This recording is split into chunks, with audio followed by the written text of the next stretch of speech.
রাজনৈতিক প্রতিহিংসার কারণে শরীফ ওসমান হাদি ওরফে ওসমান গনিকে গুলি করে হত্যা করা হয়। সার্বিক তদন্ত সাক্ষ্য প্রমাণে ধৃত আসামিদের স্বীকারোক্তিমূলক জবানবন্দি ফৌজদারি কার্যবিধির 164 ধারায় রেকর্ড করা হয়।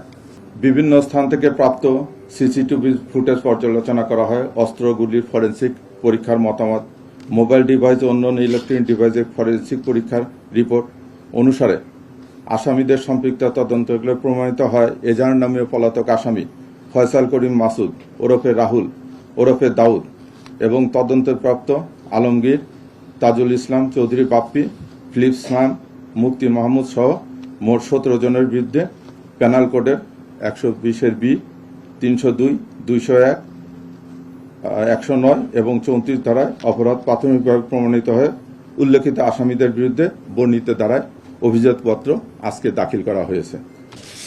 তদন্তকালে যেটা প্রকাশ পেয়েছে যে শহীদ শরীফ ওসমান হাদি বর্তমান প্রেক্ষাপটের রাজনৈতিক অঙ্গনে অতি পরিচিত ব্যক্তিত্ব ছিলেন।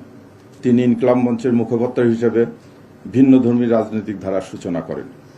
বিভিন্ন সময়ে কার্যক্রম নিষিদ্ধ আওয়ামী লীগ ও নিষিদ্ধ ঘোষিত ছাত্রলীগ সংগঠনের বিগত দিনের কার্যকলাপ সম্পর্কে তিনি সভা সমাবেশ, ইলেকট্রনিক ও সোশ্যাল মিডিয়ায় বিভিন্ন রকম সমালোচনামূলক জোরালো বক্তব্য প্রদান করেন।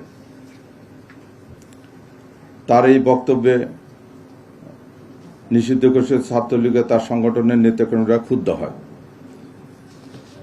আপনারা জানেন, ভিকটিমকে গুলি করা এজাহার নামে পলাতক আসামি ফয়সাল করিম মাসুদ ওরফে রাহুল ওরফে দাউদ নিষিদ্ধ ঘোষিত ছাত্রলীগের রাজনীতির সাথে জড়িত ছিলেন।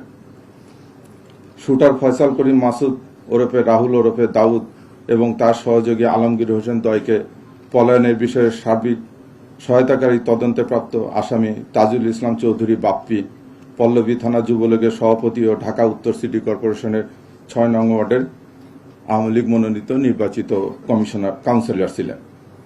কাজে আসামিদের রাজনীতি পরিচয়, ভিকটিমের পূর্ববর্তী বিভিন্ন রাজনৈতিক বক্তব্য থেকে তদন্তে প্রকাশ পায় যে ভবিষ্যতে এই মামলা সংক্রান্তে আরও কোনো তথ্য প্রমাণাদি বা কারো সংশ্লিষ্টতার প্রমাণ পাওয়া গেলে বিজ্ঞ আদালতে সম্পূরক অভিযোগপত্র দাখিল করা হবে। আমরা আসামি উনি হয়তো ওনার প্লিটা নিতেই পারে। আমরা সে সমস্ত ভিডিও বার্তা করেছি, মানে পর্যালোচনা করেছি এবং আমরা এগুলো নিয়ে যেটা ফরেন্সিক করানোর মতো এটা আমরা করছি, প্রাথমিক কার্যকর করেছি। করে যেটা দেখা যাচ্ছে যে এটা উনি বলতে পারে, উনি আসামি, উনি বিভিন্ন কথা বলতে পারে, কিন্তু আমাদের যে তদন্ত তথ্য প্রমাণ যেটা আমরা পেয়েছি এটা আমরা নিশ্চিত হয়ে আমরা এই অভিযোগপত্র দাখিল করতে না। এগুলো এখন ব্যাপার, এটা ধরেন চার্জশিট হয়ে গেছে, এখন উনি অভিযোগ দাখিল হবে। আদালত তাকে অভিযুক্ত করার পর আপনারা জানেন যে চার্জ গঠন হবে। চার্জ গঠন হওয়ার পর এই প্রক্রিয়া যাওয়ার পর তারপরে আমরা নিশ্চিত হওয়ার পর তারপরে হয়তো এই করেসপন্ডেন্সগুলো করবে, এটা রাষ্ট্রীয় অন্য সংস্থা করবে।